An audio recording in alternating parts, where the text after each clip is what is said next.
नमस्कार, स्वागत है आप सभी को। आज की विषय है राम नाम की महिमा। एक संत महात्मा श्यामदास जी रात्रि के समय में श्री राम नाम का अजपा जाप करते हुए अपने मस्ती में चले जा रहे थे। जाप करते हुए वे एक गहन जंगल से गुजर रहे थे। विरक्त होने के कारण वे महात्मा बार बार देशाटन करते रहते थे। वे किसी एक स्थान में अधिक समय नहीं रहते थे। वे ईश्वर नाम प्रेमी थे, इसलिए दिन रात उनके मुख से राम नाम जप चलता रहता था। स्वयं राम नाम का अजपा जाप करते तथा औरों को भी उसी मार्ग पर चलाते। श्यामदास जी गहन जंगल में मार्ग भूल गए थे, पर अपनी मस्ती में चले जा रहे थे कि जहाँ राम ले चले वहाँ दूर अंधेरे के बीच में बहुत सी दीपमालाएं प्रकाशित थी। महात्मा जी उसी दिशा की ओर चलने लगे। निकट पहुँचते ही देखा कि वट वृक्ष के पास अनेक प्रकार के वाद्य यंत्र बज रहे हैं। नाच गान और शराब की महफिल जमी है। कई स्त्री पुरुष साथ में नाचते कूदते हंसते तथा औरों को हंसा रहे हैं। उन्हें महसूस हुआ कि वे मनुष्य नहीं, प्रेत आत्मा है। श्यामदास जी को देखकर एक प्रेत ने उनका हाथ पकड़कर कहा, ओ मनुष्य, हमारे राजा तुझे बुलाते हैं, चल। वे मस्त भाव से राजा के पास गए, जो सिंहासन पर बैठा था। वहां राजा के इर्द गिर्द कुछ प्रेत खड़े थे।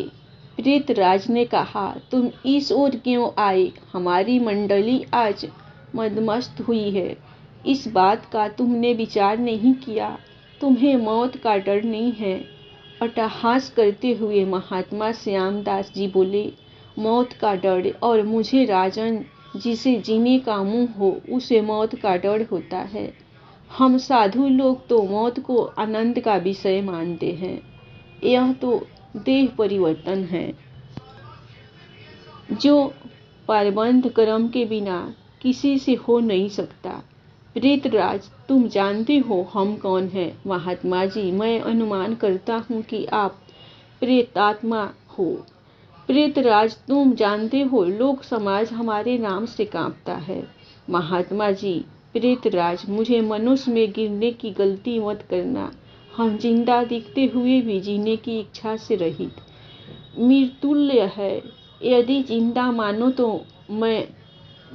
मानो तो भी आप हमें मार नहीं सकते।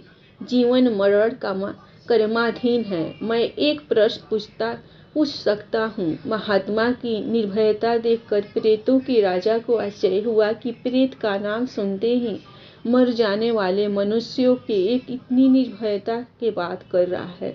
सचमुच ऐसे मनुष्य से बात करने में कोई हरकत नहीं। प्रेतराज बोला, मुझको क्या प्रश्न है? महात्मा जी, प्रेतराज, आज यहाँ आनंदोत्सव क्यों मनाया जा रहा है? प्रेतराज, मेरी इकलौती कन्या योग्य पति ने मिलने के कारण अब तो कुंवारी है, लेकिन अब योग्य जमाई मिलने की संभावना है।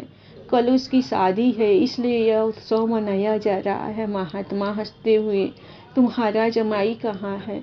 मैं उसे देखना चाहता हूँ। प्रेतराज, जीने की इच्छा के मुंह के त्याग करने वाले महात्मा, अभी तो वह हमारे पद प्रेतोनी को प्राप्त नहीं हुआ है। वह इस जंगल के किनारे गांव के सीमंत धनवान का पुत्र है।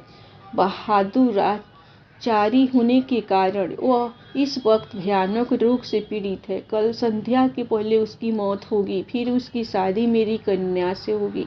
इसलिए रात भर गीत नृत्य मद्यपान करके हम आनंदोत्सव मनाएंगे। श्यामदास जी वहां से विदा होकर श्री राम नाम का अजपा जाप करते हुए जंगल के किनारे के गांव में पहुंचे। उस समय सुबह हो चुकी थी। एक ग्रामीण से महात्मा ने पूछा, इस गांव में कोई श्रीमान का बेटा बीमार है? ग्रामीण, हाँ महाराज, नौलसा सेठ का बेटा सांकल चंद 1 बरस से रोगग्रस्त है। बहुत उपचार किए पर उसका रोग ठीक नहीं होता। महात्मा नौलसा सेठ के घर पहुंचे।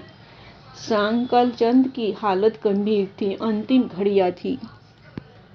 फिर भी महात्मा को देखकर माता पिता को आशा की किरण दिखी। उन्होंने महात्मा का स्वागत किया। सेठ के पलंग के निकट आकर महात्मा राम नाम की माला जपने लगे। दोपहर होते होते लोगों का आना जाना बढ़ने लगा। महात्मा क्यों सांकल चंद, अब तो ठीक हो। सांकल चंद ने आंखें खुलते ही अपने सामने एक प्रतापी संत को देखा तो रो पड़ा। बोला, बाप जी, आप मेरा अंत सुधारने के लिए पधारे हो। मैंने बहुत पाप किए हैं, भगवान के दरबार में क्या मुंह दिखाऊंगा। फिर भी आप जैसे संत के दर्शन हुए, यह मेरे लिए शुभ संकेत है। इतना बोलते ही उसकी सांस फूलने लगी। वह खांसने लगा। बेटा, निराश न हो, भगवान राम प्रतीत पावन है। तेरी यह अंतिम घड़ी है, अब काल से डरने का कोई कारण नहीं। खूब शांति से चित्तवृत्ति के तमाम विवेक को रोक कर श्री राम नाम के जप में मन को लगा दे और जपाजाप में लग जा। शास्त्र कहते हैं, चरितम रघुनाथस्य शतकोटिम परविस्तरम एकैकम अक्षरम पुण्य महापातक नाशनम। अर्थात 100 करोड़ शब्दों में भगवान राम के गुण गाए गए हैं। उसका एक एक अक्षर ब्रह्मा हत्या आदि महापापों का नाश करने में समर्थ है। दिन ढलते ही सांकल चंद की बीमारी बढ़ने लगी। वैद्य हकीम बुलाए गए, हीरा भस्म आदि कीमती औषधियां दी गई, किंतु अंतिम समय आ गया।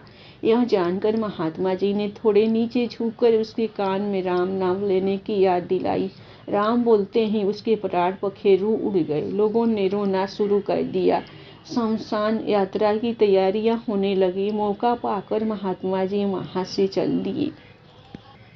नदी तट पर आकर स्नान करके नाम स्मरण करते हुए वहां से रवाना हुए। शाम ढल चुकी थी। फिर वे मध्य रात्रि के समय जंगल में उसी वट वृक्ष के पास पहुंचे। प्रेत समाज उपस्थित था। प्रेत राज सिंहासन पर हताश होकर बैठे थे। आज गीत नृत्य हास कुछ न था। चारों ओर करुण आकंद हो रहा था। सब प्रेत रो रहे थे। महात्मा ने पूछा, प्रेत राज, कल तो यहाँ आनंद उत्सव था, आज सो समुद्र लहरा रहा है, क्या कुछ अहित हुआ?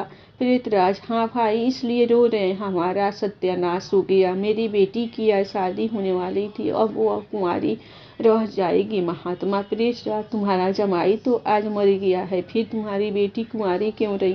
प्रेतराज ने चीढ़कर कहा, तेरे पाप से मैं ही मूर्ख हूँ कि मैंने कल तुझे सब बता दिया, तूने हमारा सत्यानाश कर दिया।